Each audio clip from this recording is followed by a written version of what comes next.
Bienvenue à la revue de presse de ce mardi 28 janvier 2025 de 2CM Presse TV.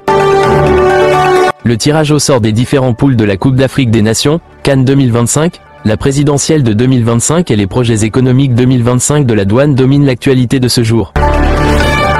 Concernant la CAN 2025, Supersport barre à sa une, Groupe F, Côte d'Ivoire, Cameroun, Gabon, Mozambique, Éléphant, un caïd et 2 tocards. Le journal reconnaît que les Ivoiriens sont dans un groupe corsé mais jouable. Et le sectionnaire ivoirien Emers Faé, d'affirmer « Côte d'Ivoire-Cameroun, c'est toujours une guerre fraternelle ». Pour Serge Aurier, on sait ce qu'on a à faire pour aller au bout.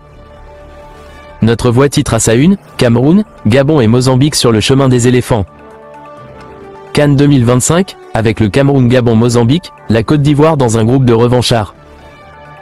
Sur le même sujet, Abidjan Sport l'Hebdo, écrit à sa une, CAN 2025, comme on se retrouve. Abidjan Sport l'Hebdo revient sur les nominations de la FIF, des choix qui divisent, et annonce, partenariat, la fondation l'ONACI sponsorise les arbitres de la FIF. Au plan économique, c'est le budget 2025 qui intéresse le ministère de l'économie et des finances.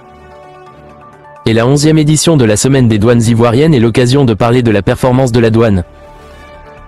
Pour 2025, l'objectif assigné à la douane est de 3 325 milliards de francs CFA, écrit le journal Le Matin.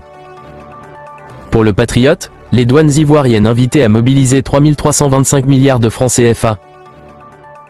Le rassemblement barre à sa une, la nation perd un serviteur, le Tongpi pleure un digne fils, pour parler du décès hier matin du colonel-major Alphonse Mangli, ancien directeur de la douane. Sans oublier les 3 325 milliards de francs CFA de recettes à capter en 2025, écrit le journal. Quant à l'Inter, il rappelle le recouvrement de 2024, les douanes ivoiriennes mobilisent 2728,67 milliards de francs CFA en 2024. Au plan politique, la candidature d'Alassane Ouattara pour un 4e mandat et les propos du président Laurent Gbagbo suscitent encore des commentaires. Sous la pression des appels incessants des Ivoiriens, Ouattara, l'impossible non, barre à sa une, le patriote proche du RHDP. Qui argumente, pourquoi la candidature du grand bâtisseur est un impératif catégorique. Et le Matin renchérit avec les déclarations de Blégui Rao, le bilan du président Ouattara déstabilise ses adversaires. Quand le quotidien d'Abidjan, écrit, présidentielle de 2025, Anaki Kobenan dénonce la pharaonisation de Ouattara par ses partisans. Parlant de la candidature du président Laurent Gbagbo, il dit ceci, Gbagbo sait ce qu'il a à faire pour régler son problème, et affirme que, au RHDP, nous n'avons qu'un seul plan. Abidjan 24 revient sur la question de l'endettement soulevé par le président Gbagbo, Moussa Sanogo donne un cours magistral sur la dette, écrit le journal. Face à ces propos et critiques, l'opposition maintient ses actions sur le terrain. La voix originale proche du PPACI revient sur les assises des femmes et publie une projection de la présidente de la Ligue des femmes du PPACI, les femmes ont évalué les défis et défini des stratégies novatrices. Quant au Emmanuel lors de son investiture comme responsable de la cellule des agents de l'État du PPACI à Adzopé annonce que le retour au pouvoir de Gbagbo sera une réalité palpable pour tous les Ivoiriens. Génération nouvelle, proche de l'ancien Premier ministre Guillaume Soro, revenant sur les propos de Hanou Loto, la Côte d'Ivoire n'a pas besoin de candidats hors la loi, réplique, quand Hanou Loto se trompe de cible et de combat. Et invite, la présidente du conseil régional du Cavalier à regarder dans son propre camp. Tandis que le temps présente pour la présidentielle de 2025, voici les messagères du président Gbagbo, les missions qui leur ont été confiées. Et parle de la mobilisation de Sam l'Africain à Dabou et Abidjan, mobilisons-nous pour l'opération Kochoko de Gbagbo. Quand le quotidien d'Abidjan revient sur le discours de Nedi, situation sociopolitique, voici le de Nedi Gbagbo qui trouble le sommeil du RHDP, agité, Venance Conan se fait recadrer. Toujours sur la présidentielle de 2025, l'Inter revient sur les propos des évêques de Côte d'Ivoire, à 9 mois de la présidentielle, les non-dits du dernier message des évêques. Les partis politiques au pied du mur. Et ajoute, ce que préparent les 30 000 chrétiens et 600 pasteurs.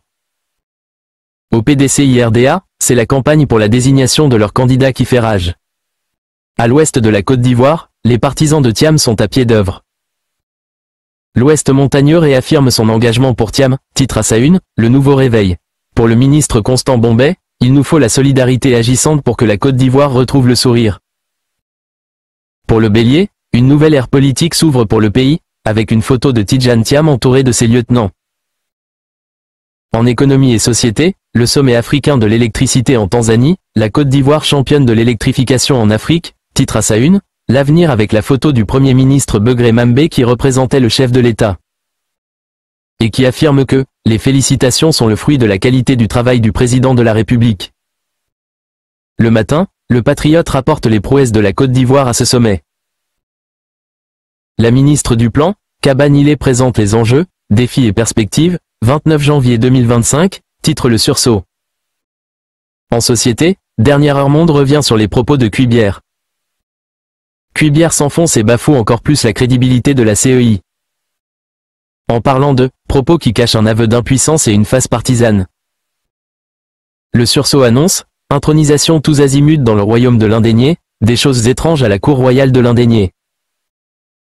Et ajoute que, la reine-mère au centre d'une grosse polémique, Sa Majesté Nanambo Akwasi III réaffirme son autorité.